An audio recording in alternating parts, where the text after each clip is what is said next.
আহক আজি আপোনালোকক লৈ যাওঁ মাছ চাবলৈ। আমাৰ পুখুৰীৰ মাছ নহয়, কিন্তু চাবলৈ লৈ যাম সাগৰীয় মাছ। গুৱাহাটীৰ বৰা গাঁৱত under water fish tunnel exhibition চলি আছে, য'ত সাগৰীয় বিভিন্ন ধৰণৰ মাছ, বিভিন্ন প্ৰজাতিৰ মাছ দেখিবলৈ পাব। খাবলৈ নহয়, কেৱল চাবলৈহে পাব।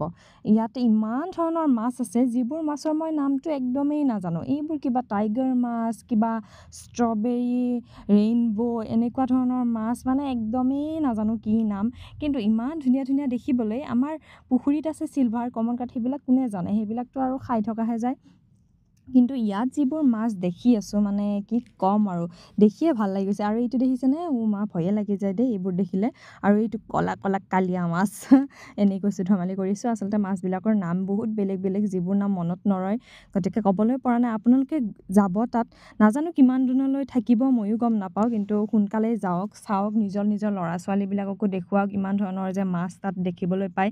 এয়া দেখিছেনে, ডাঙৰ ডাঙৰ, লাহে লাহে প্ৰথমতেতো সৰু সৰু দেখিলোঁ, তাৰপিছত এয়া লাহে লাহে এইবোৰ ডাঙৰ ডাঙৰ মাছ। আৰু বাপৰে, এই চকুবিলাক মোৰ অৱশ্যে মোবাইলৰ ফ্লাছটো জ্বলি থকাৰ কাৰণেহে ৰঙা ৰঙা দেখিছে দেই। আৰু এইবিলাক দেখিছেনে, এইবিলাক কিবা এটা ঘৰিয়াল মাছ বুলি কয়, মই আচলতে নামটো পাহৰিলোঁ। কিন্তু এইটো যে প্ৰকাণ্ড মাছ, বাপৰে বাপ, দেখিয়ে মানে ভয় লাগি গৈছে। নাজানো কিমান ওজনৰ হ'ব, গম নাপাওঁ দেই, খুব বেছি 20-25 কেজিটো মাছ হ'বই লাগে। গতিকে